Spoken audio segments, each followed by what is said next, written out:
Hey, everybody, welcome. I'm gonna, while we're waiting for folks to join, and while we're waiting for a board to form a quorum, I just have a couple quick questions for the folks that are here.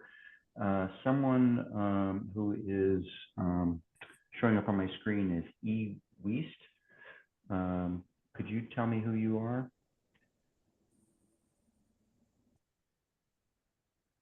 You're on mute, sir. You're on mute. Yeah, how's this? Is that better? That's much better. Okay, I'm Ed Weist. I'm related to Eric Weist. We were the ones who purchased 717 North 7th Avenue.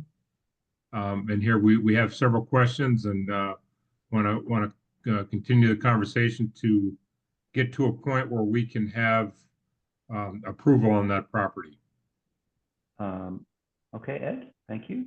Let me just make a note here. And then Eric W. Yeah, I'm Eric Weist. I'm Ed's Eric son. Weist. Okay. So yep, we're partners on that.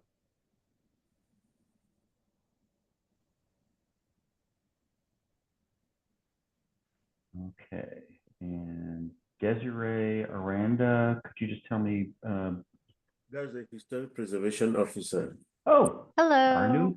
Hi, welcome. Thank Good you. to see you. Okay. Yes, you too.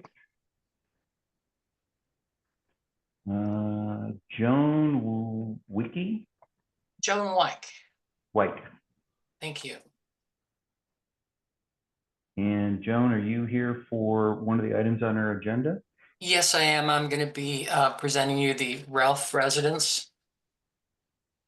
What's the address of that one, please? That would be, sorry, that's the 407 East 2nd Street. Okay, thank you. Got it. Greg Clark, and I see Greg Clark is on line 2. Okay, all right. Damon, Greg, Lou, okay, Jim, okay, we've got a quorum. All right, we have a quorum, so I'm going to do a roll call. Okay. I'm sorry. Who's here? Yeah, Michael, I think we've got everybody. Yeah, Richard is not here. Richard. Richard, Sarah is absent today. Sarah's absent. Greg Turner is here. So okay, you got 5. Good. You got 5 Okay. minutes to go. Okay, I know one of us, Lou, is going to have to leave a little early. Hey, Yeah, but, but it's good. Okay. Can you see us? Yeah. Tom and Helen? Yeah, Thomas, I can see you. Yep. Okay, great. Thanks. Okay, let's go ahead and start the meeting. This is the West University Historic Zone Advisory Board meeting of 8 April. It is 6:02 p.m. And we'll do a quick roll call of the attendees. Jim Glock. Present. Rachel Sarah is not present. Lou Spitnagel. Present. Greg Stoner. Present. Present. And Damon Turner. Damon. Okay, awesome. So we have a quorum. We can get started with our meeting. For those of you that didn't pick up on it, I see that Michael has already started the recording. Start off with item 2 on our agenda, review and approval of the LAR. Can I have a motion to approve the LAR? Jim Glock, so approved. Thank you, Jim. I have a motion. Do I have a second? Damon second. Damon second. Thank you. All in favor, aye. Aye. Aye. 1, 2, 3, 4, 5. Okay, carries 5-0. And our LAR is approved. Item number 3 on the agenda, call to audience. Michael, I understand we had a call to the audience? Yes, we do, Mr. Chair, members of the board. I did send a public comment to you that was sent by Craig Clark. I can read it for you for the record, or let me just stop you there. Did everyone on the board have a chance to read the note from Mr. Clark? I did. Yes, I did. So Okay. do we have to read it into record? Because I'd rather No, not. no. If everyone received it and you have read it, we just mentioned that for the record, this was provided to the advisory board and every board member confirmed that they received and they have read it. We don't need to read all of it into the record, Madam Chair. Thank you. Okay. So with that, However, the only thing that staff may want to add to what Mr. Craig has brought to our attention, it was discussed at the last meeting when you look at the LAR, the legal action report, on item 7, that is actually discussed on the process on how to request a courtesy review. We do understand that there are some issues with some applicants who are not able to get the courtesy review in a timely fashion. But based on what we have been doing, the other advisory boards, we have been able to have people to go for courtesy review in the barrio, in Amory Park with plans review subcommittee. And I did explain that the process is very straightforward. Unfortunately, when you apply for a courtesy review and you go to TDC Online, we are advising applicants to also include the fact that you want a historic courtesy review. The system as it is set up now, when you apply for a courtesy review, it goes to a section that they leave it up to a staff review only. And so I have discussed that with my supervisors, and they are going to look into that and talk with the INEGOV staff to see how specifically for the history review component, they can add something there that will be more user-friendly to the people who actually want to come to the board for a review. And then when I mentioned that we can always have, it does not mean that I was saying that you don't have to apply. Everything that is being reviewed now must be recorded on TDC Online. So everybody, for a courtesy review, you have to go to TDC Online, you have to submit that application, and then we can schedule you for a review. The request from the historic preservation staff is just that when you do submit and you actually want to come in for a courtesy review, please let us know so we can look out for that and we'll be able to help as much as we can. But the application is something that everybody must do on TDC Online. We do recommend. So when you say, Michael, when you say please let us know, can you expand on that a little bit? Are you saying how are people supposed to let you guys know? No. What I'm saying is that when you submit your TDC Online and you actually want the advisory board to look at it, because right now it does not specifically say on the guidelines in there that you need to specify that you want history review. I'm just saying that if they can send an email through PDSD letting us know that for that application that you submitted, you want actually to be for the board or PRS to review it. But we're working on fixing that. That's what my supervisor just told me today. So in the interim, until it's fixed, in addition to doing the online application, applicants are to send an email to PDSD. Yeah. Is it PDSD historic at PDSD inquiry at TucsonAZ.gov. PDSD inquiry Yeah. That should come directly to at Tucson.gov. Yeah, once it comes there, you realize that you're in the history district, it comes directly to the history preservation team.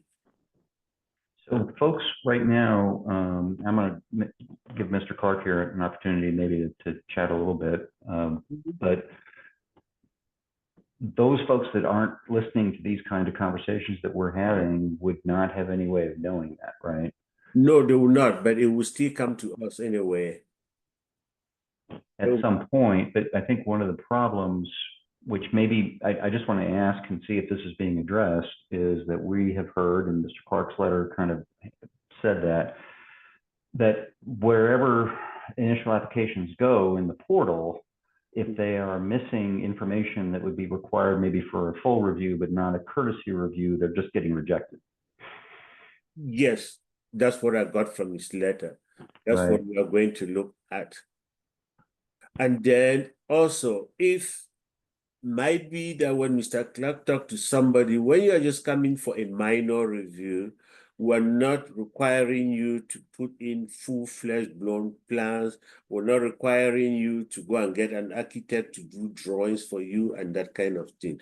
Because the courtesy review is just for information and feedback. At that point, the requirement from us in the Historic Preservation Office is not for you to hire an architect. We are good with concept plans. We are good with photos. We are good with narrative. However, everything that you do must have a site plan. It doesn't need to be drawn by an architect.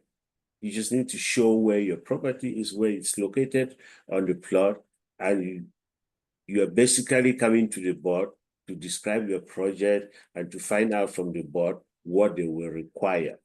Then when you Mr. want Chairman, instead of discussing a potential future solution that's hasn't been implemented yet, I think they might be better serving our time to go through the requests that we have in front of us and let the city work out their issues with their system.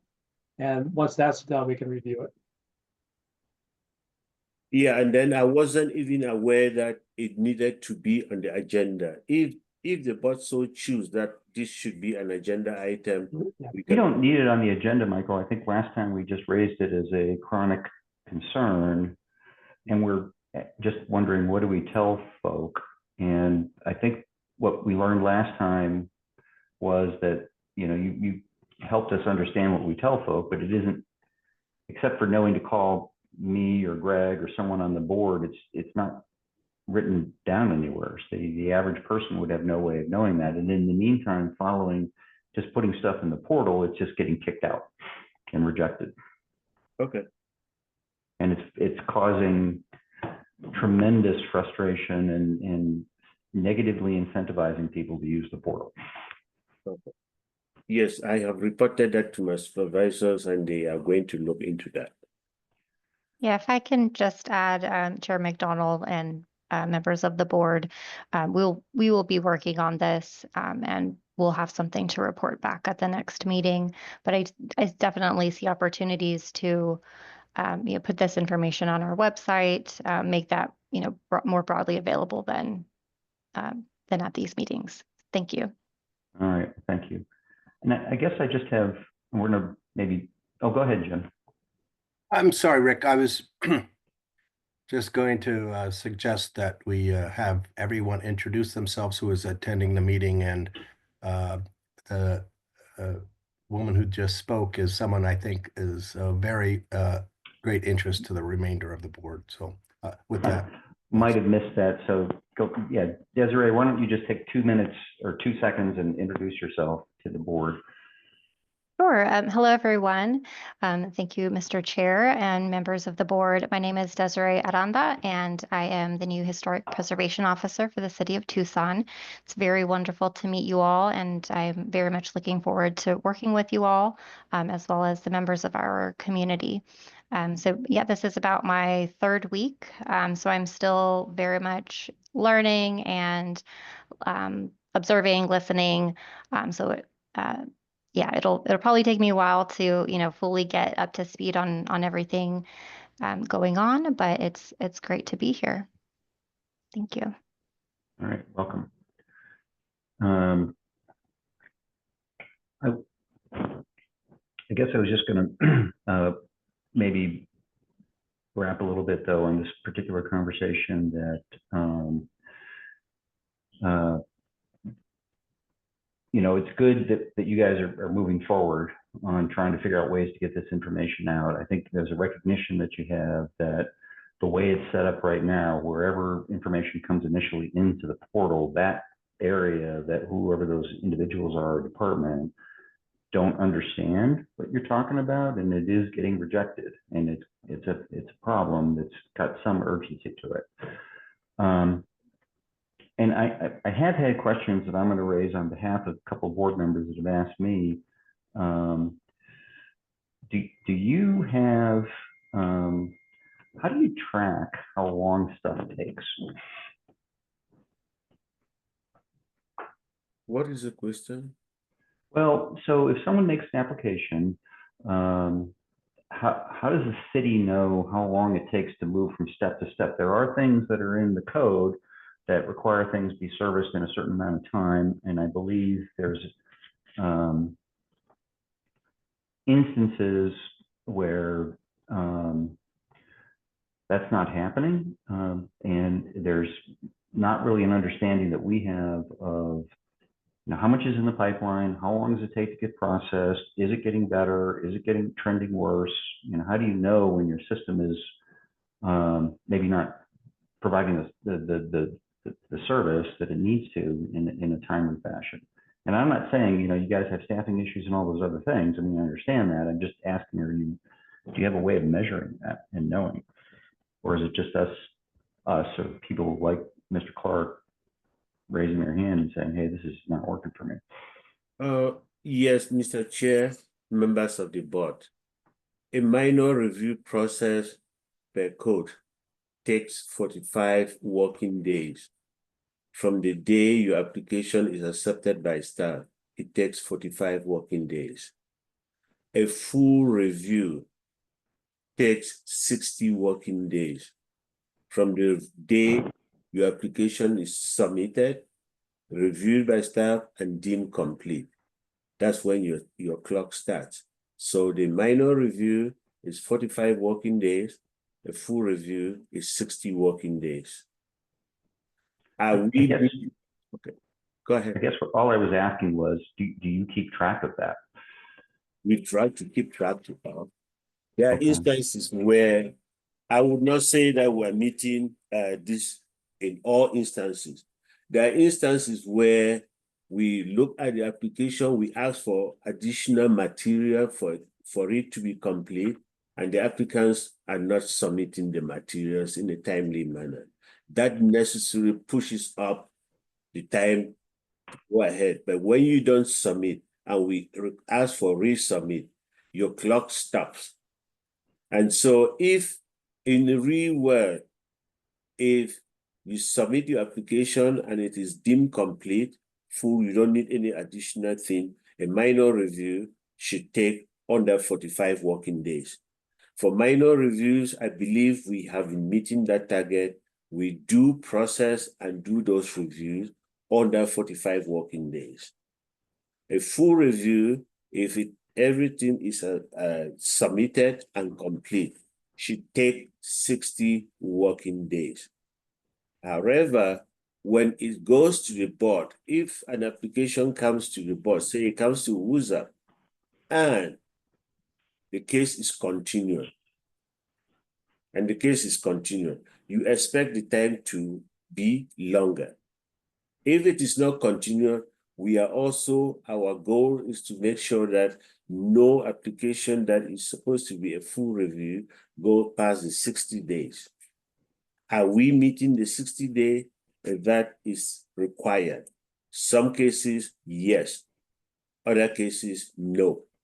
The reason we don't meet is because when it goes to the board, either the application is incomplete in the eyes of the board or it is carried forward, it is continued. That is how we measure it.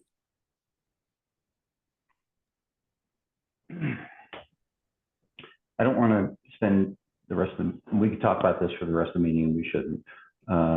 So I think some of us, I would, and some other board members would like to just understand how we're tracking on all of that.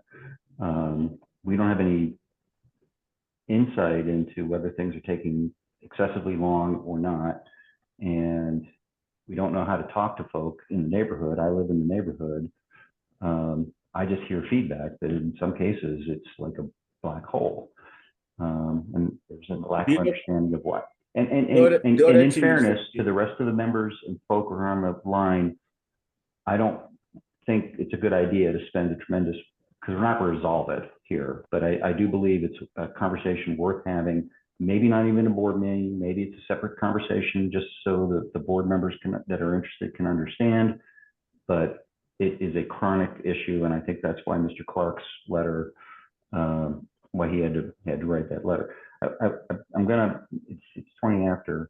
Mr. Clark, do you have any other things you need to add to the conversation right now? I want to give you an opportunity. I know we all read your letter. Thank you very much, but no, I just want Ms. Aranda and the city. I mean, despite the best intentions of Mr. Taku in the past 6 months and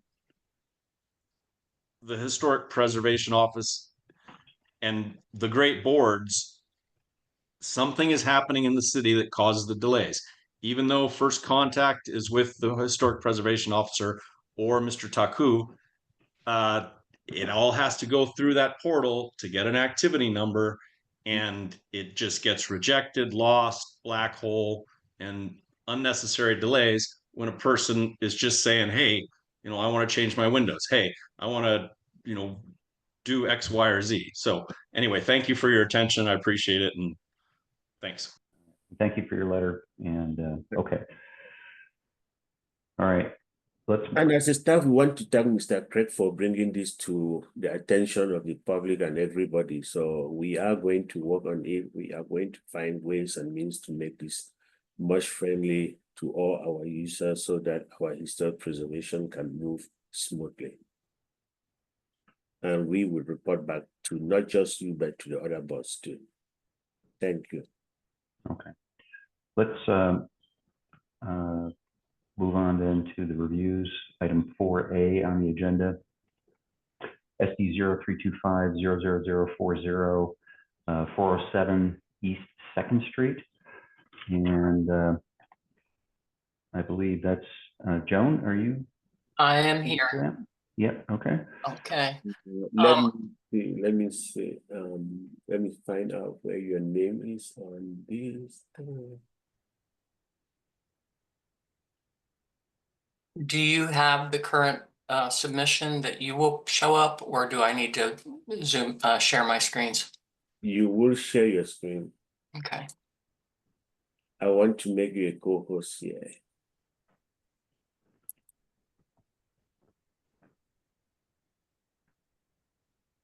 Is your last name W-I-K-E? Correct. Okay, I made you the co-host. You should be able to share your screen. Let's see if I can get this one up. I definitely do not like there we go. When you have too many screens open. Yeah. All right. I believe you should be able to see it at this point. It's not yet up, but it's coming. Yes. Okay.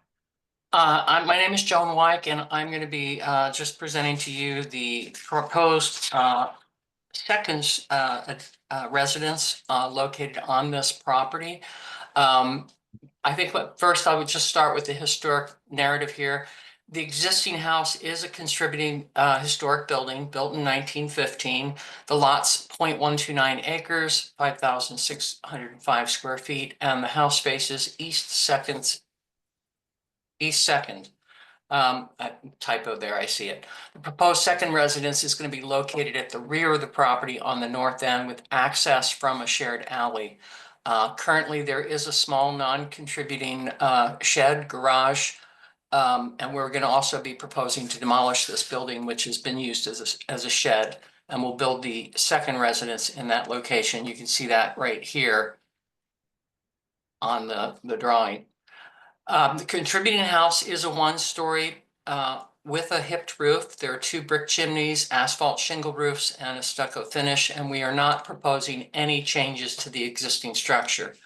The proposed second residence will have a parapet roof similar to the contributing properties to the east. Smooth stucco finish to differentiate it from the surrounding historic properties. Windows are going to be wood clad with a combination of double hung and fixed or fixed windows. The doors will also be wood clad with combinations of full glass and half lights. We also have a combination of full glass French doors and paneled half lights. The garage will have a metal garage door. The new residence will have an integrated carport, a single car garage, and a roof top deck above the garage. There are concrete stairs similar to those that are found at the front of the contributing property that also allow access from the ground floor to the deck, as well as access to the interior second story of the residence. Metal wrapped awnings are going to be proposed on all the south facing openings, as well as along the eastern side of the garage to allow covered access from the residence. The narrative itself, basically, I can roll through just a little bit.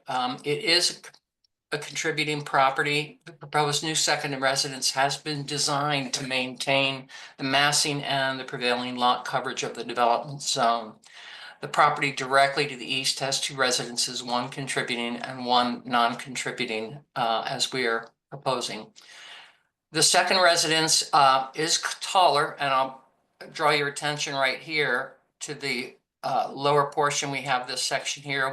We've done the existing house in the front, and we actually added in the two adjacent properties are both contributing properties. They're located in this zone right here. We also have three additional existing contributing properties in the development zone across the street. As you can see, though, in the existing house, the east elevation, and I'm addressing this because of the height issues, we already have that one house is at 29 feet, the other is at 24-foot height. And that is, the existing house is at 17.6.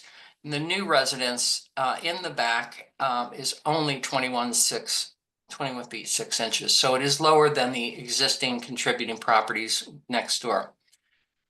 The higher portion of this second residence that we are proposing is generated at the very back end. It steps up in this section here, and I'll get to that when I show you the next drawings. We are also requesting to match prevailing setbacks within the development zone. The new residence in the back, we're proposing a 0 setback to the north and west property line and a 6-inch setback on the east property line. The front and the south the south setback is going to remain unchanged. We are also looking at maintaining the proportions to the contributing property with a similar footprint, as you can see by the size and footage, and maintaining the standards that are found in the development zone. We have several properties. I believe it's this one behind it is not a contributing property. However, it already has the precedent set of the setbacks. Roof types will be a parapet roof, and they also have been found in the development zone. We are also looking to propose stucco, but with a smooth surface to differentiate it from the historic properties in the zone. We will maintain the current site utilization, and it is also consistent within that zone. There are several properties that have, I believe, second residences on the property. All doors and windows are consistent with those that are found in the development zone, and the contributing property to the east has a porch on the second level, and a second residence on the same lot has a carport with a roof deck. The proposed residence, we're going to be having metal awnings, metal downspouts, and concrete sills under all of the windows and doors. We are choosing to keep the detailing at a minimum, obviously not to overkill it and create a false sense of history of the building.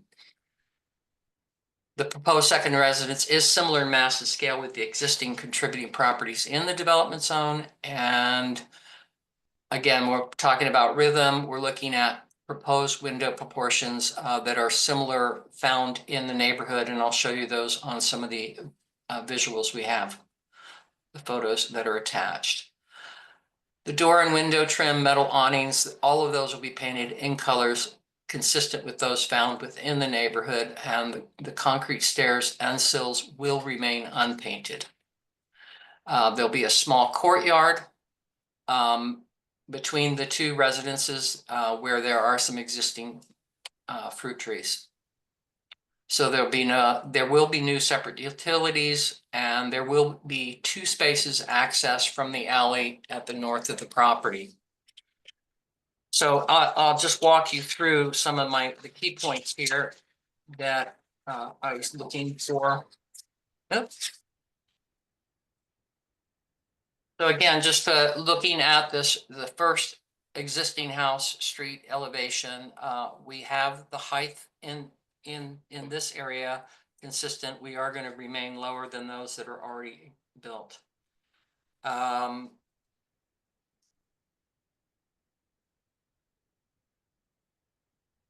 Let me take and go to the aerial. Again, we have 3 contributing.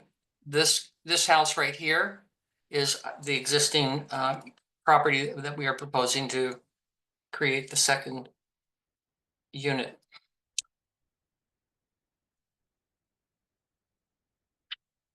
Okay. Let me go back to my notes. I'm sorry, I just had to drop some notes because there's always so much to go through. We are now I'm trying to figure out, do I clear the screen? Sorry, I just want to get these out of your way.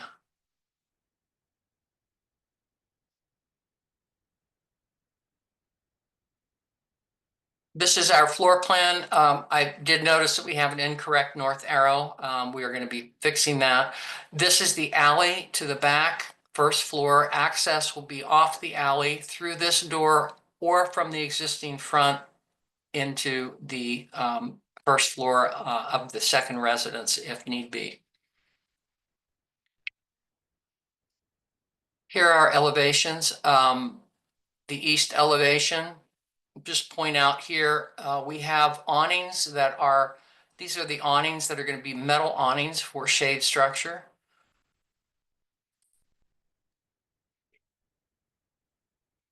And we have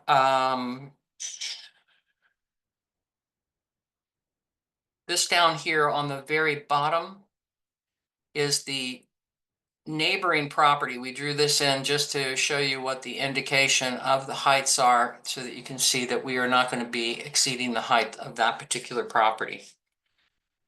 When it comes to the materials, we are looking at wood-clad windows, metal garage doors, and the metal awnings as we spoke of, smooth stucco walls.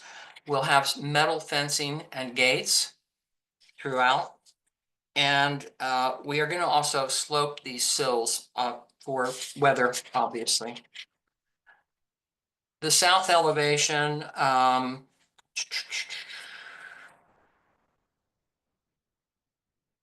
I wanted to say it has a second story porch on this, as a matter of fact. But actually, I think it's the next one. Let me show you the images now. If I can get these images to come up. Here we go. So we have the contributing property, we have the existing property here to the east neighbor. This actually has a second story rooftop deck. It also has awnings that you can see up here as well on this side. This is the same structure. So that's kind of what we're looking at. You know, we're seeing these as the precedents already, and obviously the height on this building. The next sheet is going to show you the existing, here are the contributing properties across the street. There are 3 of them here. This is the Hey, Joan. Your display, Joan, it's not your display. We're still looking at some of the detailed elevations, the windows and doors. Oh, okay, let me stop sharing and clean that up. It looks like we have something going on here. Let me see if I can. Different scheme. Yeah, you know, actually I pulled it up and it should be showing both of those side by side, but apparently it did not this go around. See if I can get it to try that one more time. Glad you told me. Okay, we'll go back to the photographs here. Okay.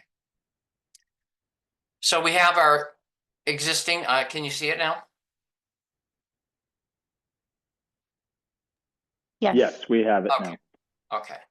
So this is the current project. This is the existing property. To the east of it, we have the second story deck, the height. We have also awnings that are shown in these drawings. And then I wanted to go down and show you the neighboring across the street. We have 3 contributing properties. That's to the north, to the south of across Second Street. This is also the east elevation of 448, which is, I believe, this one up here. So this would be the east elevation. And here I'm pointing out the single hung and double hung windows, the sizing of those. This is what we are looking at to complete the package on our drawings. We have the west neighbor to the west. And then we have currently here the non-contributing garage. That's a shed. So we were going to demolish that and put in place here the second unit. The non-contributing properties, this is to the east, which shows obviously a rooftop deck and a carport. This would be this section right here.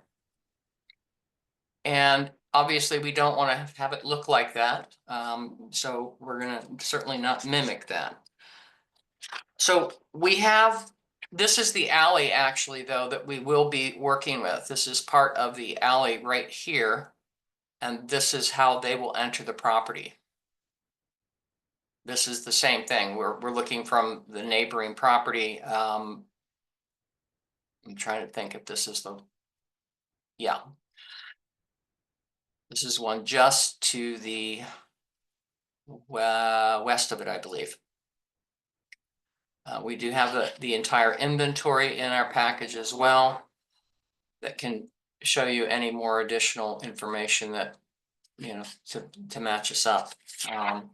What we're asking for here obviously is getting this request approved and also looking at the setbacks.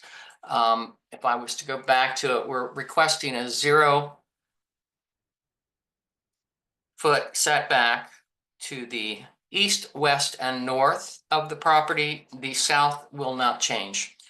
And also having that, obviously with the setbacks, we're looking at the height of the building and requesting that that be specifically outlined for the approval to go ahead on this package. Does anybody have any questions that I might be able to answer? Or would you like to see the drawings again? Jim, I saw you raise your hand. Oh, I have a quick question. And this is as much to the board as to you, Joan. I love the idea of awnings, and I just curious where the board stands with respect to fabric versus metal. I can see metal that looks like fabric being acceptable to me for maintenance perspectives and whatnot. I do think from a historic perspective, awnings were certainly applied in old buildings, but maybe I'm wrong, and the board members can correct me. But I like that, and I just kind of, for your benefit, Joan, I want to get that clarified that you can use metal awnings and that they're okay with that. That's, I did a great job. I think this is a great presentation. This is the kind of ADU thing that the the world needs right now. And you hit all the buttons, at least from my perspective, and I'm just trying to make sure it continues to move forward smoothly. But when I look at the aerial, is that a big tree there that you have to chop down? That tree is definitely coming down. I think it might even be gone at this point from the last I was out there. Where is that tree? Where did we see that? Oh, was that on the That's less important there, than this all one in right here. question. Yeah, no, this tree has got to go. It's extremely dangerous. I think at this point it's in the process of dying. I believe they've had a tree specialist coming out to look at it. This is Damon. I can try to answer Jim's question, at least from my perspective. Our design guideline does specifically allow cloth awnings, but it doesn't disallow other materials. So I think it's a choice we're allowed to make based on the design. Thank you. Yeah, and you know, awnings just with the sun and the projections on these are far enough out to actually create some cooling to the mass of the building as well. Not just with the lights. They're not just over the windows. They're actually awnings that are stretching fairly significantly on that second on the east elevation that we were looking at. I don't remember, and I apologize if you said it and I just didn't pick up on it. Are they going to, what will the awnings, metal, but like, what do they look like? Are they corrugated steel or? More than likely, yes, corrugated steel or rusting or, flat rusting kind of material. Color yet obviously to be determined, but the impact or the intent is to bring them into, matching the colors and the style of the neighborhood of the historic properties in the area and just keeping them at a nice balance, if you'd say. And I think for secondary units, corrugated steel awnings we've allowed over porches and entryways in the past. Do you see now? I think I just brought you back to the drawings themselves. If you were wanting to put these, okay. Yeah. Yeah, I think we do allow corrugated steel for awnings. I mean, I think we even allow it for roofs on secondary structures. Yes, correct. I have a staff question for you. The shed that you are going to demolish, do you know when that was constructed? You know how old it is? I do not. However, I believe that, looking at the materials, it's not even. It should be demolished. It should be demolished. It's in bad shape. But I think what Michael's asking is, do you know for a fact that it's non-contributing? I expect that it is. But have you double checked that? I can certainly, if you give me a moment, I can pause and make a phone call. And also another aspect of that is it 50 years or older that you know? The shed, the garage? The shed itself, my suspicion is yes. So of course, I would think that we have no issues putting it through with the minor historic demolition Documentation request. Yeah, the historic demolition package. We're prepared to do that if need be. That's part of the reason why we asked. Certainly. Because so Michael, are you saying that the demolition? No, there are two things. You know for sure whether it is contributing or non-contributing, and secondly, the age of the shed. For whatever it's worth, I just pulled up the GIS, the city GIS thing, and it does not show it as contributing. It shows the main structure as contributing and no other structures on the property. Thank you. I'll confirm that, and in the data sheet, there's no reference to that building. So I would not consider it as contributing, and they should not have to burden themselves with any historic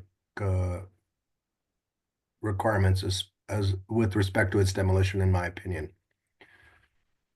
Jim, there is a city code that says that any structure within the city of Tucson that is 50 years or older needs to go through a pictorial documentation. That's the second part of my inquiry. In my experience, yeah, those are pretty fast track. They aren't they aren't extensive, and it's a much shorter application requiring just photographs. Documentation. Yeah, documentation, correct. Okay, all right. Thank you. Okay, So it wouldn't be a full review at all, yeah. No, it's not even a review, it's a staff review. Yeah. it's not a review. There's not even a minor review with that. That's just It's paperwork for the city. My language, I'm sorry, Yeah. I've had a few of these in the past too. It just speaks to the burdens that Greg talked about. It does not need to deal, we don't, she should not have to deal with it whatsoever, in my opinion. But that's my opinion. You guys know the code. Hey, there's a few other things I think are worth bringing up for the board to consider, if I may. I think I'll bring them up. Yeah, thank you, Damon. Yeah, I think the first is the setbacks. Unless the way we do that has changed, I don't think you're supposed to use a non-contributing structure in your development zone as a precedence for the setback that you're using, which is 0 in this case. And I think you're also not supposed to use your own property. That said, I don't personally take issue with it. I think within the development zone, there are probably examples of contributing structures that are built to the lot line. Just zooming in on Google Maps, it certainly looks that way. But the thing you cited as the precedence, I think, might not have really been the best precedence. So that's one thing that might be worth discussing. And then the other thing that I think we would normally talk about a little bit is the height of the structure. Right. And you cited kind of a precedence from a neighboring property, but if I recall correctly, and I might need a little clarification on this, maybe from Rick or someone else, or maybe from the city, but I think that the idea with the height restrictions is to not, I think I'm going to make up a word here, but to not overmass the existing contributing structure on that property. And so I think exceeding the height of the main contributing structure is something we might not normally allow. That said, I can see that you have an architect that knows what they're doing, and they stepped back the height so as to kind of differentiate it and not kind of overmass the main structure. Correct. So I think that was a smart design decision. And it's something that probably the board should discuss and make sure that we're okay with. Yeah, that actually was a comment I was going to bring up too, Damon. So Joan, we do not like to see secondary structures or back structures where when you're standing on the street looking at the main contributing property, that all of a sudden there's this sense of, well, there's this big thing looming behind it. So I see what you're saying. I'm just kind of pulling this back and I'll also say, this just for future elevation. conversations for you, what the height of the building to the left or to the right is not really part of what's interesting to us. It's, does the thing you're proposing, to Damon's words, overmass, or my words, looming, does it all of a sudden become a distraction from the main property? And the elevation view that you have here is perhaps not helpful in answering that question, because if I'm standing at the street, that view is an ISO view looking dead straight at the property, and I believe you would be able to see the roof line in the drawing. As an engineer, I know you would, but if I were standing in the street, you said the back building is 21 feet? The proposed addition is in the dash line around the back. It's 21 feet 6. The existing the existing house has a 17-foot 6-inch roof height. Yeah. And So the neighboring properties are at 24 and 29. Now the neighboring properties are not really relevant to what we're concerned about.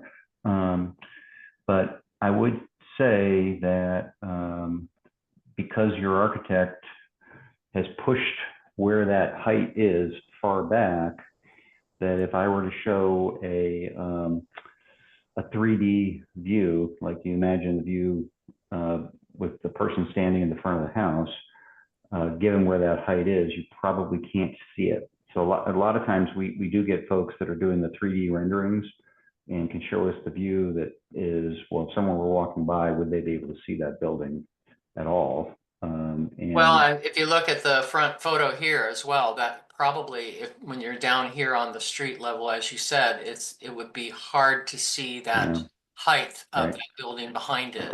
so that's kind of what Damon was getting at is the thing you're proposing doing going to overwhelm or loom over or overmass the contributing structure? And I'm not sure that it would. Comments from other board members, Jim or Yeah. Greg, or anybody have any thoughts on that?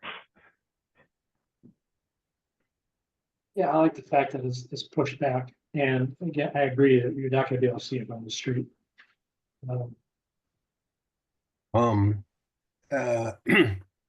I would ask folks to come look at my house.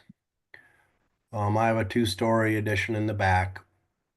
Went through historic review with flying colors back in '95.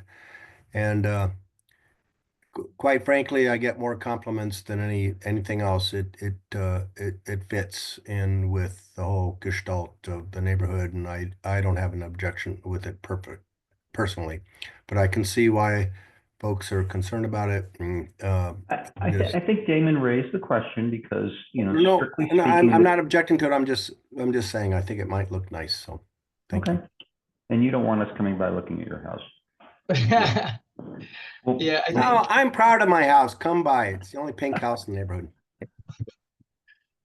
Does it meet Yeah, the colors that you needed to have? Never mind. No, we're not going to colors. No. So, Said Mr. pink. Chair- Did he Mr. say Chair- pink? Mr. Chair, members of the board, if the applicant is asking for a waiver of setback, it has not been clearly demonstrated here by showing the prevailing setbacks within the development zone. I believe I brought this up with the architect when I reviewed this project. The code says that you need to show, for the board to waive the setback, you need to show that the setback that you are requesting are prevailing. And to do that, you can take area photos of properties within your development zone that will show how they are on the zero lot line that you are requesting. That is not part of this package here. So in my view, I don't think that you have demonstrated enough for those setbacks to just be waived. Which, even if you don't do here, let me state for the record that for plans review purposes, we are going to require that before you go to plans review. It will probably be approved because I believe you meet the prevailing setback provision, but you just need to demonstrate that. That is what the code requires. So may I ask a question? So what you're saying is that you want additional information or proof of prevailing setbacks on contributing properties or non-contributing properties in the zone? That is correct. The code does not specifically say whether they have to be contributing or non-contributing. The code says that you have to demonstrate that they are prevailing setback. I'm not going to tie you down to contributing or anything. You just need to demonstrate that they are prevailing setback, that you are requesting zero setback here. You need to show proof that they are prevailing zero setback within your development zone. Would not the properties that were adjacent either side, the next door neighbor, look, literally, if you see the one, I have to stop sharing this screen and throw the other screen back out, but let me show you this one. And I guess the question would be as well, how many do you want? We only need one, I believe. I believe then we have it because I think it's the property to the east that is already to the property line. It's 6 inches away from the property line on the one side, I believe, and this property right here. I think all Michael is saying is that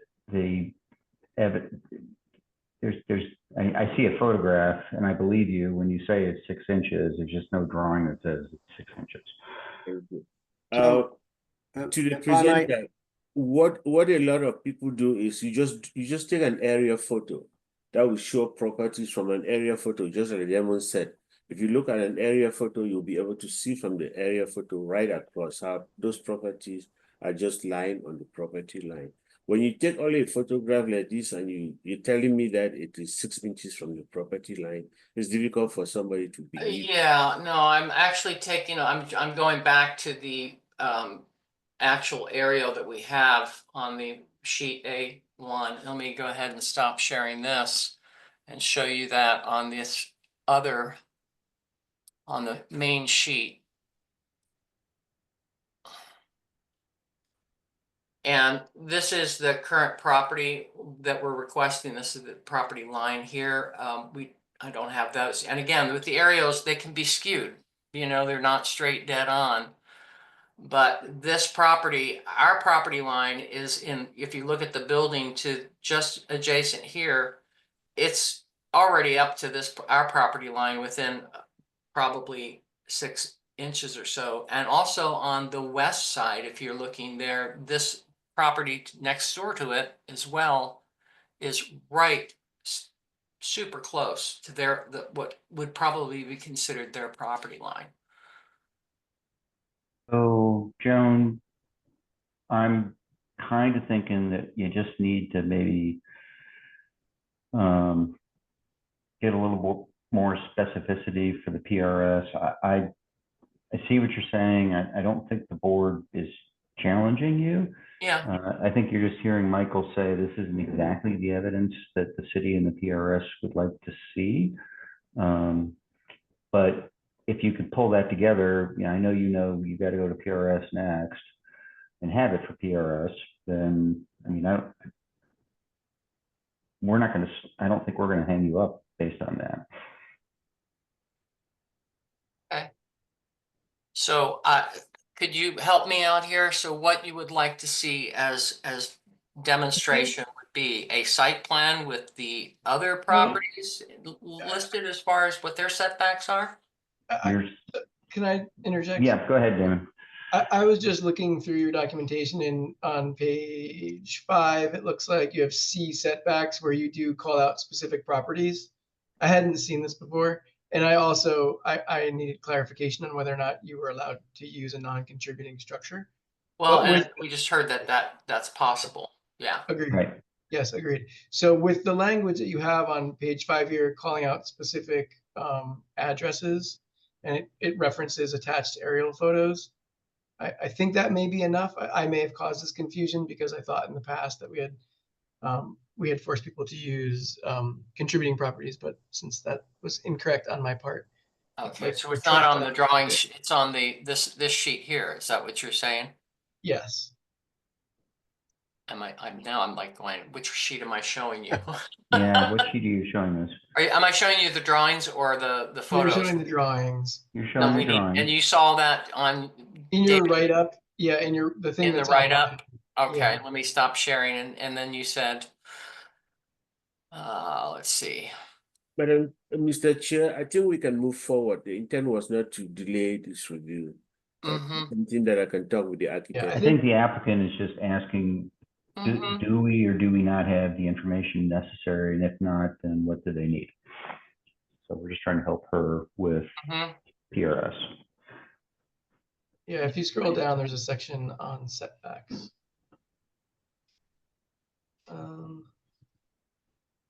It was, I think, in your narrative above. In the narrative, yeah. I was going to say it wasn't page 5. That's it's for sure. Yeah, it's right. It's probably it's 5 in this package, but it's probably page 2 in that package. It's C. Setbacks, new construction prevailing. We're requesting match prevailing setback within the development zone. New residents will have a 0 setback on the northwest property line and a 6-inch on the east property. Yeah, that's just stating what you want. What we're looking for is the.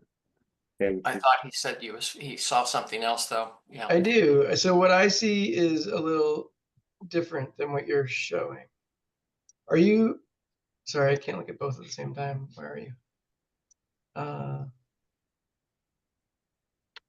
Yeah, the one online is a slightly different version, but has more information. It may have been a semi-revised at this point, then it could have gotten revised just before I got this hold of this, so. Yeah, so the my one apologies. online reads, we are requesting to match prevailing setback within development zone. The new residents will have 0-foot 0-inch setback to the north and west property line and a 6-inch setback on the east property line. The front south setback will remain unchanged. Similar setbacks can be found at 415 East 2nd Street and 438 East 2nd Street. These are visible in the attached photos and the aerial view on sheet A 0.0. So that seems sufficient from my perspective. Okay, so yeah, A00 and then the photos, correct.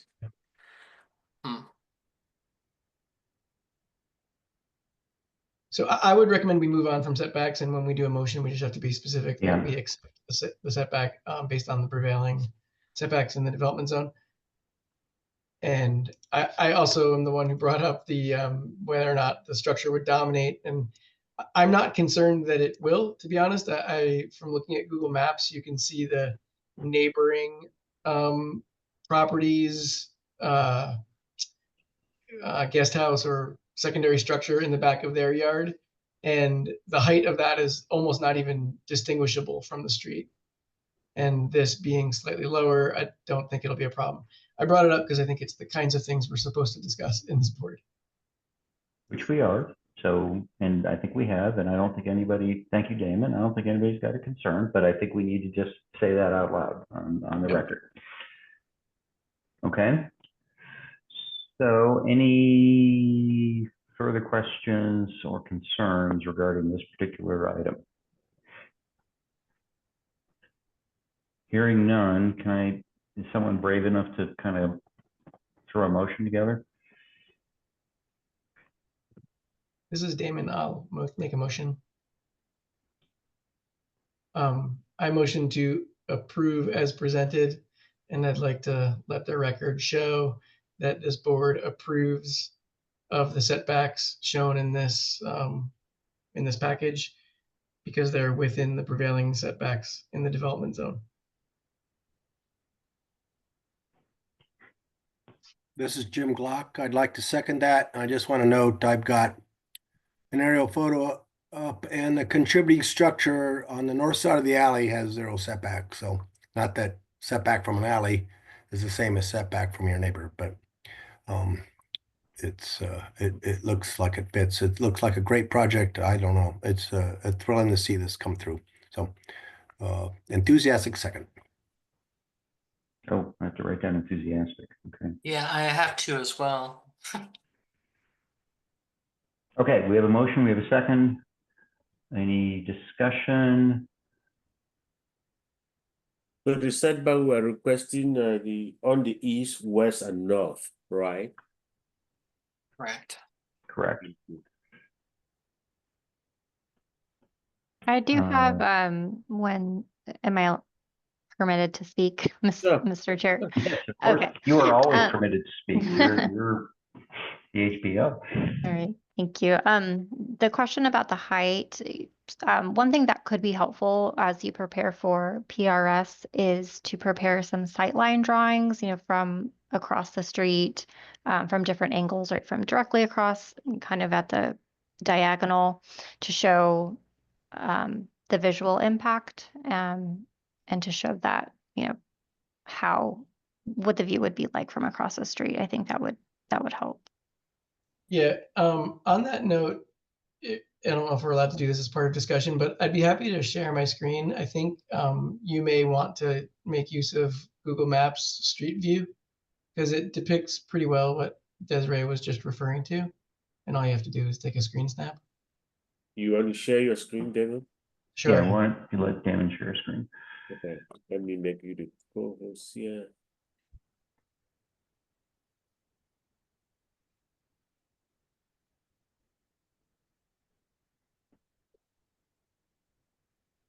You should be good to go.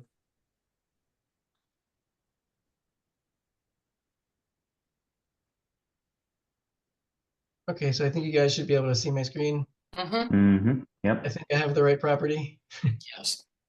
Right, so this is street view, right? Kind of level-ish. This roof back here is the neighboring structure that you drew in your south elevation.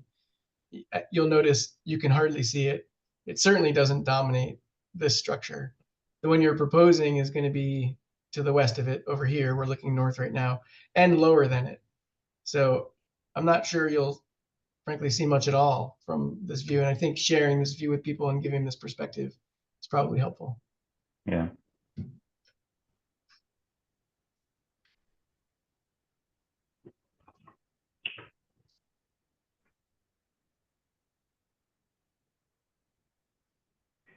Okay.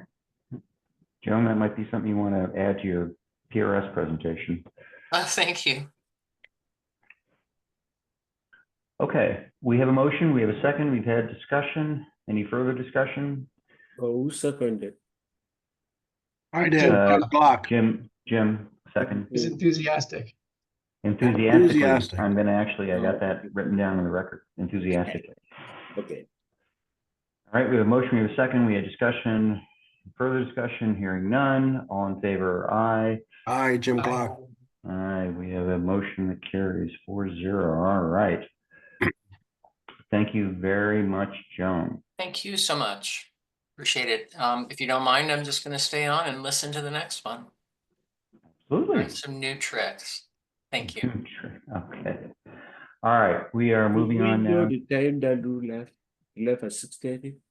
He left at, yes, I did note the time, 6:40. Thank you. Item 4B, SD 0225-00031, 628 East 5th Street. And who's presenting for that tonight? Okay, Thomas. Mhm. All right. You want to share your screen? I got the wrong person. Just give me a minute. Okay. Before you get on me, Thomas. No worries. You should be good to go now, I believe. Okay. I gave those rights to Thomas Hill, right? Uh-huh. That's great. I'm going to try to find just to, I'll just do the whole screen.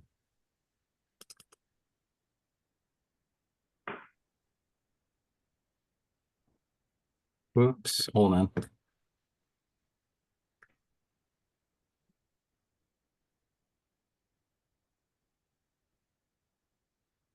back in.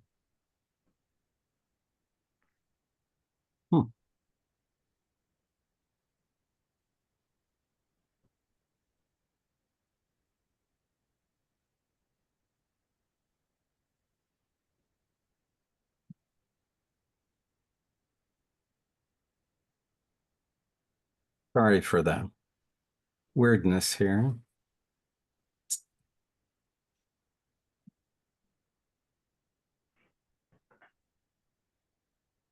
Yeah, my screen is not coming up as shareable here right now. Is everything okay on that side? We're not seeing anything. Yeah, I know. I click on share screen, it comes up blank. I've given it permission. We do a lot of training using Zoom, and I haven't run into this before. All right. So. I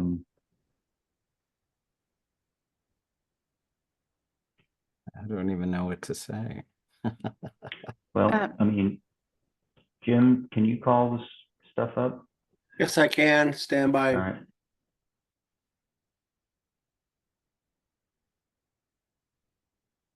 Yeah, I didn't get a notification that that I was a co-host either. So, Michael Taku, please give me permission.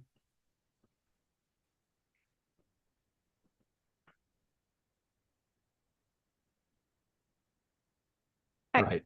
I can go ahead and, do you have permission to share?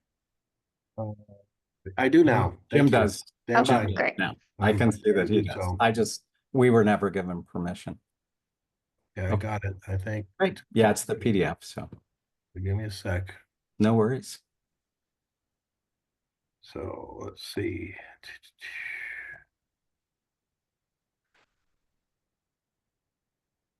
Huh.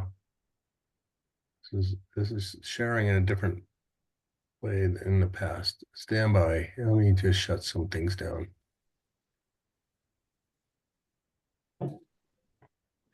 Phooey. Sorry, guys. No sweat.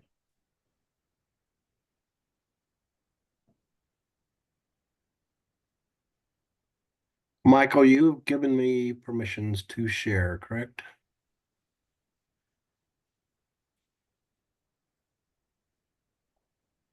I mean, you I came up am- as a co-host. I am attempting to do so now.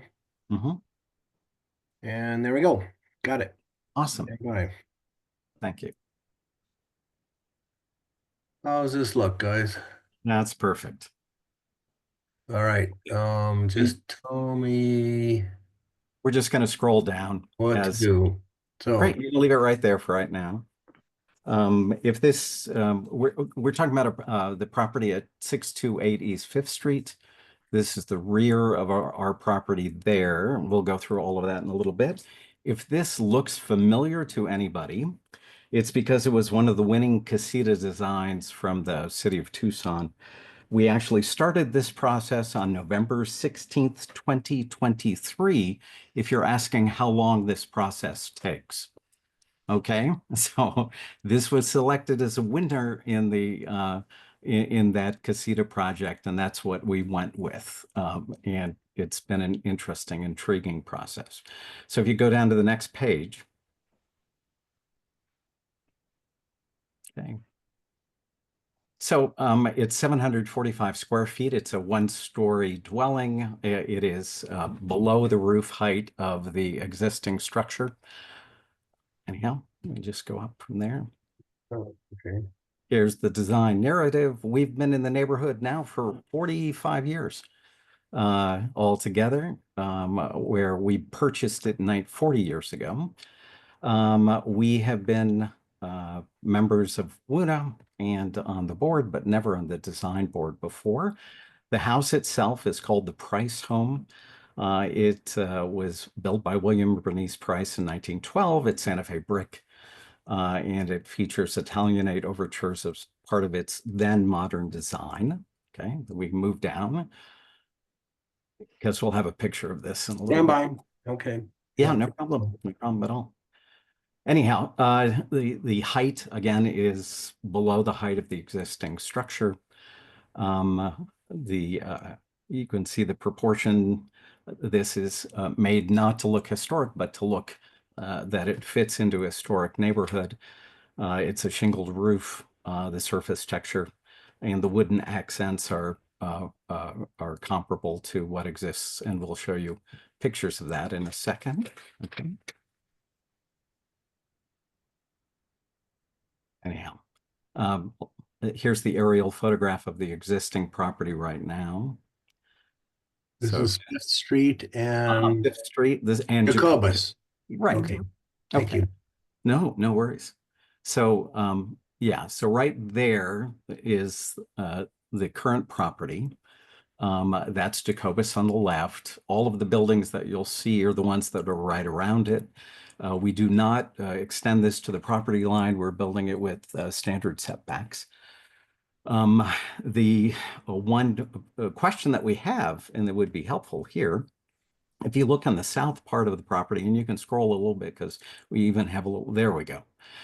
That is a tin shed that in our pictures we call defunct, only not meaning it's in bad shape, because it's not. And it's just not something that we functionally use other than for some minor storage.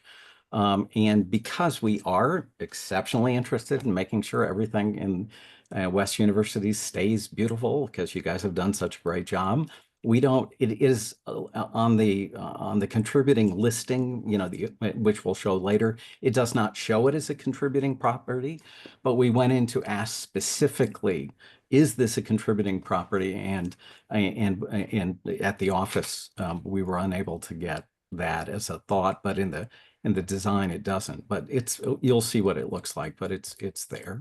Okay, so we can scroll down. Thanks. So here's the site plan. Okay, so this is on the left is north. That's Fifth Street. Jacobus is on the west. That's the primary building right there. This is the casita plan, the ADU that's there. That shows you what, as far as the solar and that stuff, which we were requested to put into the design, so we did. The entrance to this property is both through the yard of the primary building and a direct line on Jacobus, and we have been given an address, 601 North Jacobus, through the Pima County or whoever does the addressing thing.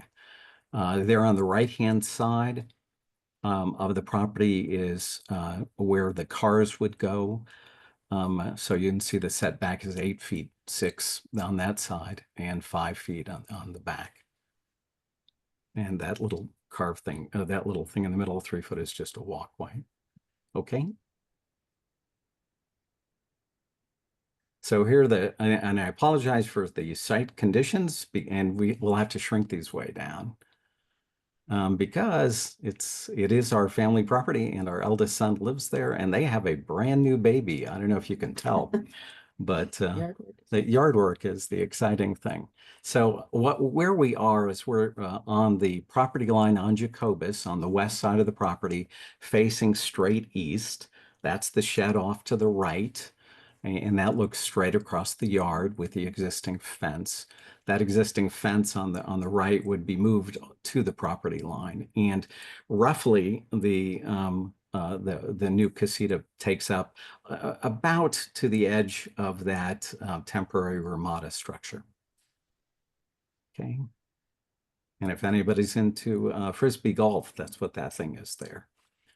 Okay, so down a little bit more. And thanks so much for doing this. So that's right on the other side of those cars is the property line. That's the shed. But again, it's not falling down. I don't know if it contributes because, you know, it has certainly been there for a long time. But that's where that is on that stuff. And this is taken directly from the property line on Jacobus, again, facing east from the west property line. And that's where the building would go. And it would have approximately the same setback as the shed itself right now. Okay. That's the back of the house itself, which is significantly higher than the casita. So we're looking now north from the backyard. Okay. Okay, and that is now on the full property. You can keep going up. I'm sorry, you said looking north, yet this is saying facing north. Could you clarify, please? In the backyard. It's in that we're still in the backyard. It's not looking quite, north. It's not we're not. facing north. It's facing south. So we're looking south. This is the building is facing north. No, we are. No, we are. No, this is facing south, looking north. Okay, thank you. I'm confused. Yeah, I wasn't describing the building. I was unfortunately describing me in the yard, which probably is what. And you facing north, yes. Yeah, so this is me facing north from the south property line, just to give you an idea of how things look at that part there. Okay, we can scroll down a little bit. Okay, and that's that's me now, me facing south from the back of the other building, looking towards that line. And the property itself, the casita, is not much longer to the west side, meaning to the right, but it does come in more. So that's that one. And this is just yet another view. This is actually me. I am now facing west from the east fence. And I don't know how this is supposed to be done, but these were all the things the architect told me to take the pictures of. So there you go. There's that. Okay. So here are the photographs of the surrounding area, and I can just, if we blow up on them, I'll just describe these to you. So that is the property itself. That is 628 East 5th Street. That's the Price home. It sits right off of Fifth Street. That alley, or it's not even an alley, that road to the right is Jacobus. And does anybody know how that's actually pronounced? I mean, I've been there 45 years and I have no idea. But Jacobus or Jacobus or whatever is there on the right. So that's 628 East Fifth Street. Okay. This is now looking from 628 East Fifth Street facing north. What's her? What's her name? Francesca. Yeah, Francesca Jarvis. That's Yeah. Francesca Jarvis's house across from us. Okay, and this is looking from our property line facing west, and that is Lopez the house. Lopez house. It's now the younger Lopez's are in there, and that speed limit sign is right on Jacobus. Okay, and that is farther down on the same property. So that's still the Lopez house on the right. We're still facing west. So we're just going down Jacobus. This is on Jacobus now also. You can see the shed to orient from, that's the back of our property, and the property line is back there, right, kind of even with that Ocotillo. This is the property right to the south of us. Okay. And then this is, if you were to turn around from that building and look due west, that is the new construction. That is right to the south of the Lopez house, which is still, you can see on the right there. So this is the new constructions that there. And speaking of property line 2-story things that are really gorgeous, if you take the air right there, yeah, that's new construction where when that house burned down there, they did that and they did an awesome job. The house itself is to the right of that, and it faces faces Fifth Street. But anyhow, we're not going up high, so it doesn't really matter. But anyhow, okay. And finally, this is the house that is immediately east of us. The design for the redo of the fence and stuff follows the exact same style of fence, both in the property and in front of the property. And that's our house, 628 East Fifth Street to the right. Okay, here are existing structures. And if you pull this back, you'll get a big view of the 628 East Fifth Street. There you go. And it has a faux flat roof. It actually is pitched, but it was super modern when they made it. So that's what they did. It's Santa Fe brick. There are the various elevations and stuff of the proposed property.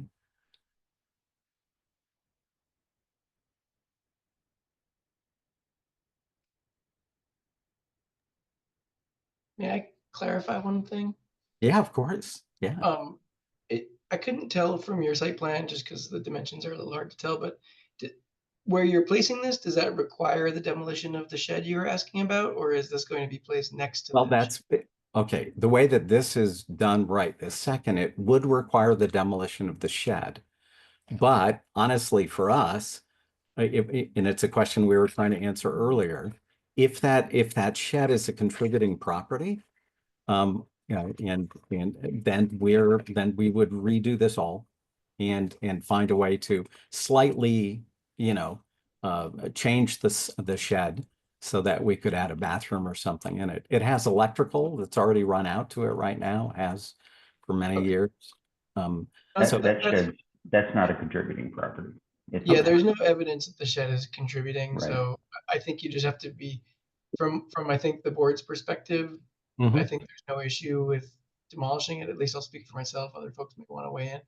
But I think you need to show in your plans that your intent is to demolish the non-contributing shed. Okay. Absolutely. Right. Okay, so we can just zoom down to wherever we're going. And Jim, thanks again for doing this. Really appreciate it. Okay, so those are the various elevations and stuff. And again, this was done by Opticos out of Berkeley, who contributed to that contest, and that's how we found them specifically. Their entire ethic is for this kind of stuff is historic properties or things that work within a historic district. Okay, So I have a question, Thomas, Sure, if you don't of course. mind. Yeah, no problem. Go back, Jim, to the A22. Nope, that one, A22. Mhm. So this is facing south. I cannot read what's on there, but on the south elevation, thank you. Yeah, so the door, if you scroll down to the south elevation, that one right there. So I think you're proposing a fiberglass door? I don't think so. That's what it says. That's what it says actually on the schedule. Oh, wow. Oh, that's nice. Okay. Yeah, so if you scroll back up a little bit, Jim, to the door and window schedule, just up and a little bit to the left. Yep. And look at item 6. Oh.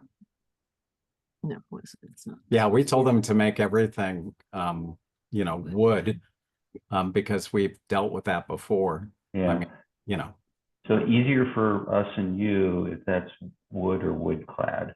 Yeah, absolutely. I guess wood, actually, now that I think about it. I think for doors. We, just so you know, Richard, what we did, we own the Z Mansion downtown. We sent we sent our architect a video of a guy breaking through the glass door of our front door.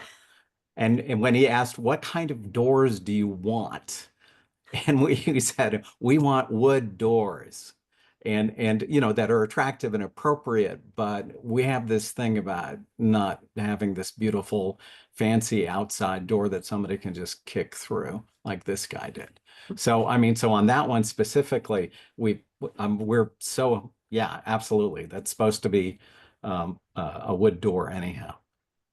At least in our mind. Yeah, I think it's in a few places. I think on the south elevation, there's 2 places where you're showing fiberglass. Yeah, that door is just a utility door, and that may be why they did it that way. But we would want everything to be facing outward to be appropriately wood, and we understand you're saying that's what you want. That's not what the plans show. So there's the south facing utility door. There's also on the south elevation, it says the front door is fiberglass as well. I'm sure it's not what you intended, but you got to get your plans updated. Yeah. Do you see where I'm talking about? It's on the left. Yeah. No, I see. So yeah. Okay. No, we'll make sure they update the plans. Yeah. And then the finish is stucco, I think, right? That's what you're showing here.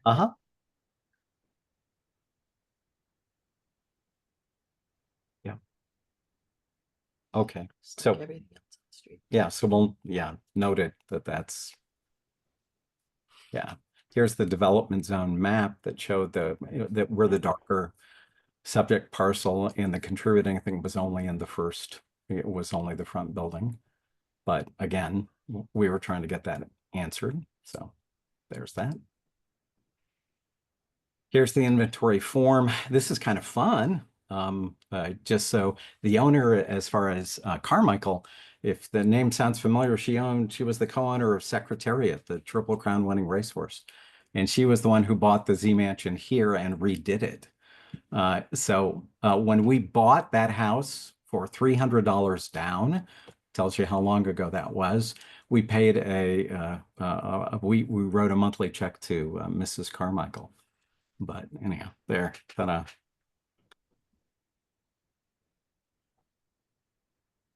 So I don't think we need to make you go through much more of it. I have some things I'd like to bring up. Sure, of course. Looking through the materials, the fiberglass was the only thing that I saw that I think we would be opposed to. So the wood clad is fine. We don't take any exceptions to stucco or the roofing materials you're looking at, the wood material and all that stuff I think would be fine. And I think you probably heard from the previous conversation, some of the things I bring up because I think the intent of this board is to discuss them, and I'm not sure exactly where this one will go, but there is a bit of a debate in the preservation community on things that can look historic but aren't actually.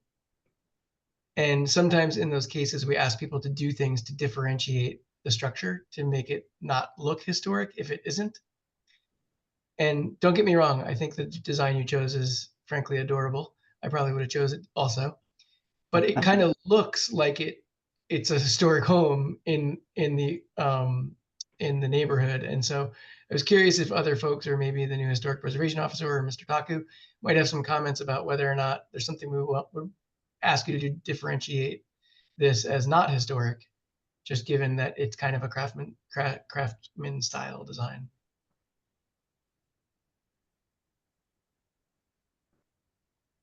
The exterior is stucco, is that correct? Proposed stucco? Yes. Uh-huh. And then the main home is brick. The main home is Santa Fe brick. Yeah. So I mean, that's pretty differentiated to me. And I think just by the nature of more modern materials, even though the design is, you know, kind of draws from some historic forms and details, I think it will still be differentiated, just my opinion. Is the stucco finish going to be a smooth stucco? No, it wouldn't be to match if Yeah, I mean what's up and down the street. what's is up and not down the smooth. street right now is the coarse stucco. Mhm. So the thought would be that this would probably be the smooth stucco. Is what we had talked about as far as how one looks different from the other. But then again, there's also new construction just right around the corner that also uses coarse stucco and also has a historic look. For us, we're happy to do whatever. I mean, that's why we were talking about the shed. We don't want to, we picked this specifically because this one was selected by the city of Tucson, you know, as being the one that you would put in a historic district. So we said, great, that's cool. Yay. Yeah. Now we're into it almost whatever, a year and a half plus. So. Well, and I think too, I mean, looking at the west elevation of what's called up right now, that those windows are more differentiated. That's not a window. That's true. Yeah, I'm comfortable that there's enough differentiation here, especially given that the main contributing structure is brick, Santa Fe brick. I think just, you know, on the material side, and it sounds like you intended it to be different anyway, these drawings need to be updated to reflect the door materials that you had in mind. Because I don't think we could really be comfortable with that, with what's on the drawing. Yeah, and again, for us, we're happy to do, you know, yeah, we love the neighborhood. Just to give you an idea, just in terms of material cost and everything, in the period that we've done this, the cost of the structure has gone up over $100,000. Oh, I can't even imagine. Yeah, we just got hit by the tariffs. Yeah. So we're really happy to do this. Now we're actually looking at it and going, okay, we love it. This is great. We have been working and dreaming for 30 plus years for this kind of thing. And right now we have a really great builder, Hayes Construction. They do great jobs. And we were really kind of stunned by that. But we do want to continue to get everything approved and do whatever so we know the process. So if we do have to say, okay, at least we can come back with a better understanding later. Yeah, hopefully the tariffs are maybe not going to last that long. We'll see, but I understand. By the way, I live just a few doors down the street from you, and I can't imagine what it would cost today to do what I did with my house. And I think those of us that have done renovations all feel that way. So I feel your pain. I think just to get through the approval process, if you could update the materials on the doors as we've described, that would be good before you go to PRS. Got it. To reflect what you really intend, and we can reflect that in our motion here tonight. Are there any other questions from the board or any other things that need to be brought up for this? Okay, hearing none, can I get a motion from someone who's Yeah, I'll make a motion. Yep, thank you, Damon. Yeah, this is Damon. I motion to approve with the following exceptions. The drawings need to be updated to show no fiberglass on the doors. The drawings need to be updated to call out the demolition of the non-contributing shed. And then the drawing should specify a smooth stucco finish to differentiate the structure from any of the contributing historic properties. Got it. Jim Glock. I won't be quite as enthusiastic about the last second, but Damon nailed it. So, and thank you, Thomas. I hope you still have your ponytail hidden behind that cap like I do with mine. I do. Yep. So Hey, anyway, Jim, just to help you here, did you mean All to right. actually say the word second? I did say second. Okay, I will say second, just to make sure we got it straightened out. Okay.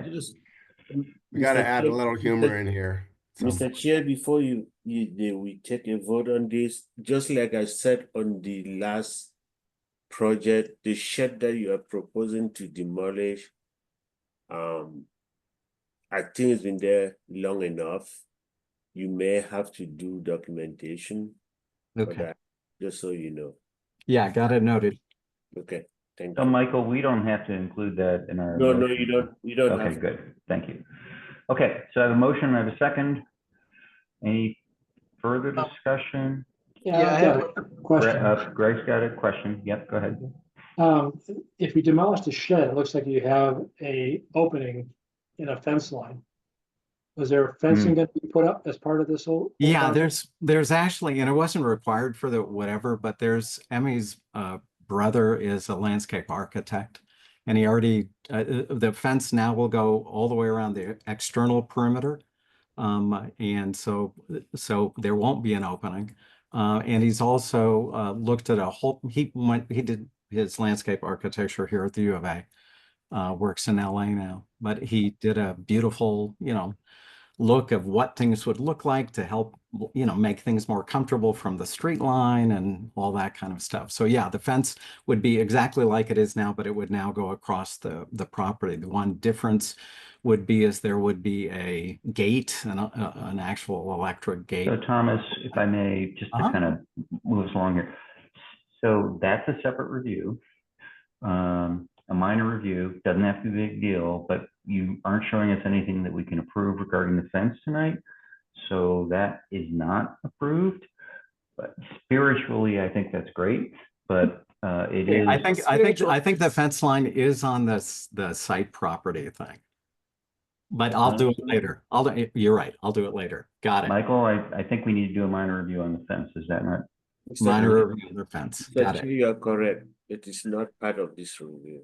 Yeah, I just want to be clear on that. No worries. This is not approving the fence, but the fence is not a big deal. It's a minor review. Got it. Okay. Hey, one more discussion point. In looking at your site plan, I noticed that you have a 5.5-inch setback from the east property line. It's 5.5 foot. Yeah. Right, which I think that, if I'm not mistaken, I think that requires us to put into our approval that we look at that and approve it if we do. And I think the way that we would approve it is similar to the last review, because I think it's supposed to be 6 feet. Is that right? Folks that know better than me. You are correct. Okay. I'm sorry, is this an ADU?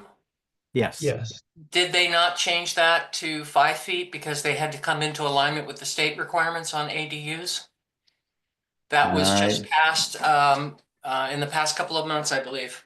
I'll defer to the city on that. I would look into that. Well, to help the process for tonight. It's not going to delay the process, Mr. Chair.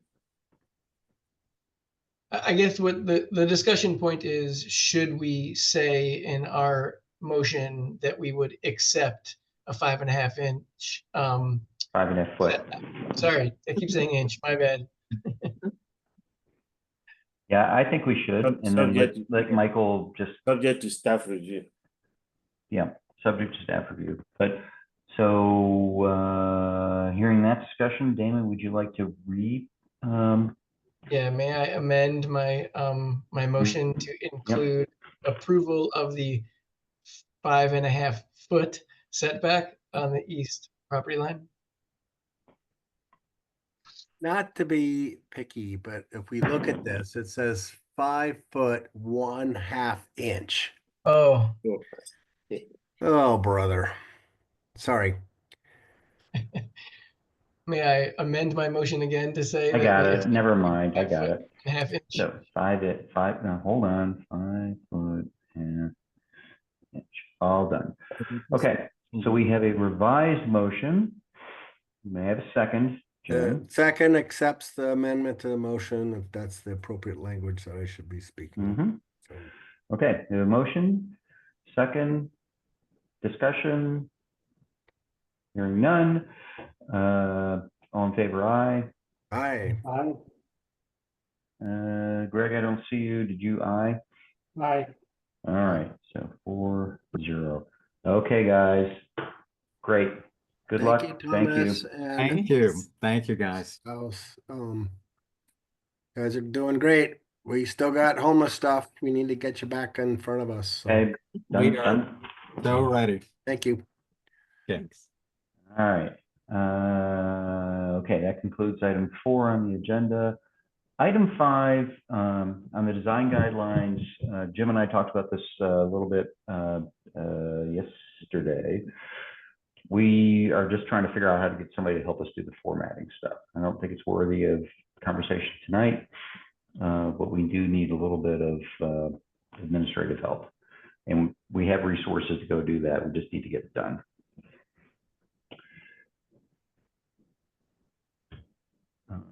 And Jim, I'm sure you haven't had a chance to call anybody, right, since yesterday? Yeah. A few folks I've mentioned it to, but Right. no one's racing to the finish line for me. So Yeah, so that's what's holding us up, which should be a shame. We're trying to get this, like the administrative part of it, the formatting part of it done, so we can get it submitted to the city before everybody disappears for the summer. Okay, item 6, staff updates. One staff update is the welcoming of our HPO. So welcome, Desiree. Thank you. Any other staff updates? Now we have, we do have, I do have some pending minor reviews to do, which I will contact the chair. I know that Joey from PRS had volunteered to assist us on those. Once I contact the chair, we'll determine whether it's going to be on-site review or it's going to be Zoom meeting. Okay. That's all the update that I have on that. Okay.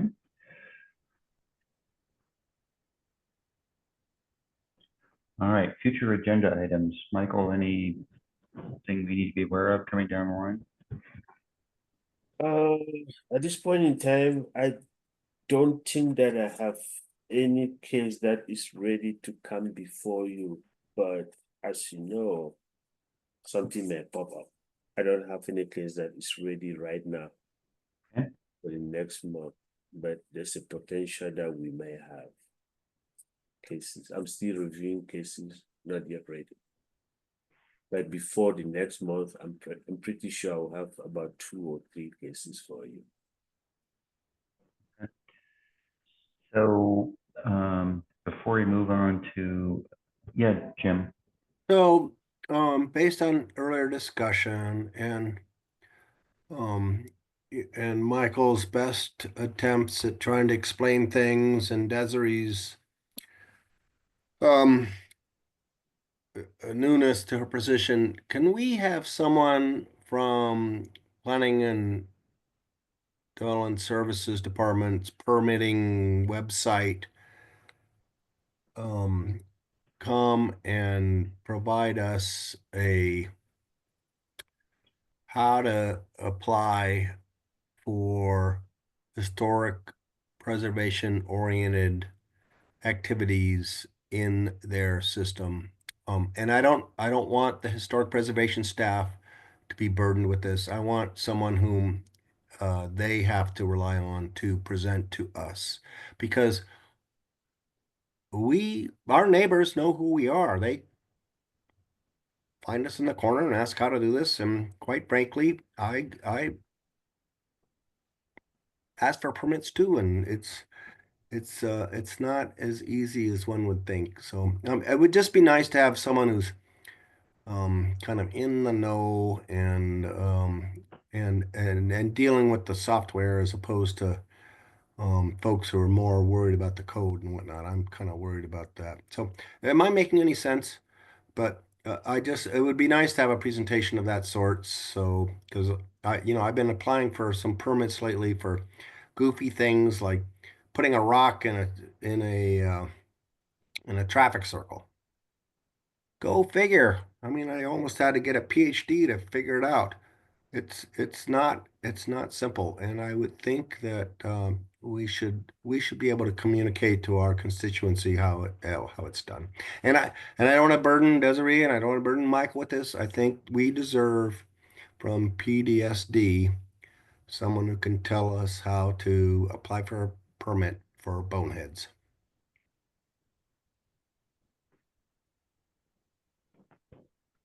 Take that on.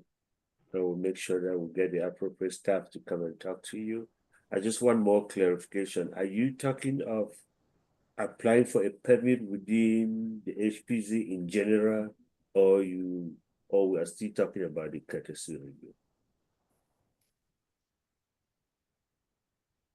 I'm not gonna, I mean, I'll tell you, Michael, I don't know, last time you tried to get a permit from the city, but it'd just be nice to have them start from the basics. But we would specifically like to know how the historic preservation permits are handled. Okay. Got it. Thank you. Thank you, Jim. So we have had two gentlemen hanging online who recently purchased property on 7th.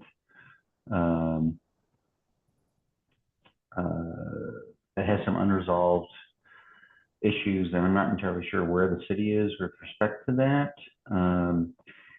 So Michael, from a point of order, Eric, Yes. and yeah, go ahead.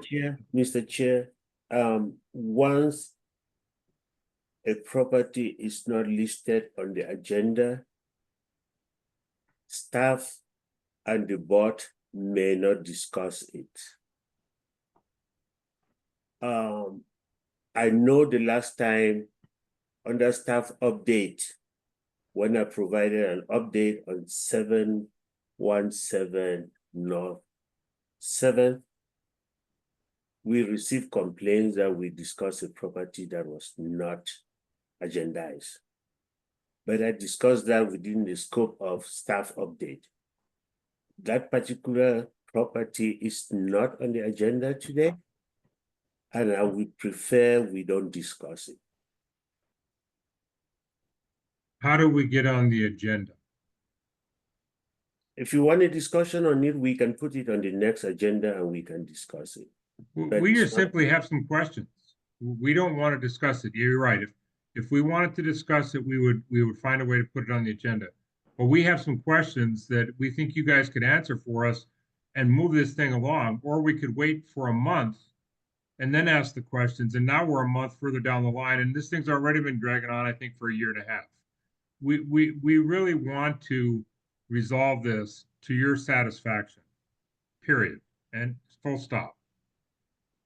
We just So have you can- we have some clarification questions that we want answered so that we can move in the right direction. Yes, sir. What you can do is please send us an email and staff will give you all the clarification that you need. Can But you as give far me an as- exact email address and to who I'll be sending that email to? You can send it to the Historic Preservation Officer. She's right Can you here. give me an email address, please? Desiree, you can give your email address. Sure. My email address is my name, so that's Desiree, DESIREE a.aranda, ARANDA, @tucsonaz.gov. Dot Aranda at Tucson az.gov. az.gov. Okay. Eric, did you have anything you wanted to add? Yeah, I just wanted to take a step back and we wanted to introduce ourselves as the new owners. Obviously, we're aware of kind of what was going on with the property, and we hope to have kind of a better relationship with this committee moving forward. And as my dad said, we want to make sure it's resolved to your satisfaction. I think I know who made the complaint about the property being discussed, and I'm confused because I think I was told by the previous owner that we were on the agenda tonight. We don't know exactly where plans that they submitted stand, so we're trying to get clarity on that. And then we also just had a question as to where the designation of that back duplex stands. From where I understand, it's with the federal government waiting for a resolution. I was hoping you guys might be able to answer that. And as I said, since we are the new owners, maybe, you know, these answers could come easier. But if we've got to go through the email chain, then I get that as well. Yes, sir. Again, as I said, just send your email to the Historic Preservation Officer with your questions, and we would answer it. As far as this board is concerned, and for this particular meeting, we are not discussing that project. We are not providing any answer in this meeting. Okay, and maybe in future meetings, we can discuss that at the beginning. I feel like we've sat through about an hour, two hours of discussion and anticipation of getting some comments from you guys. And, you know, you were aware of what property we were here for at the very beginning. So I just, you know, future things for you guys to think about. Yeah, if I may, Mr. Chair and members of the board, I think it would make sense for us to schedule a meeting. So if you want to go ahead and email me, I'm happy to follow up, and we can meet. We can meet with staff and see if maybe your answers can be addressed or questions can be addressed there. I think that would be an appropriate first step. We will take that first step, Desiree. Thank you. Yeah. We'll be happy to have a meeting with you. I have some of the answers that I cannot provide them in this meeting because it's not on the agenda. It would have been nice to know that at the beginning of the meeting, but we appreciate you telling us that now. Thank you. Okay. All right, with that, it is 7:51, and we stand adjourned. Thank you all.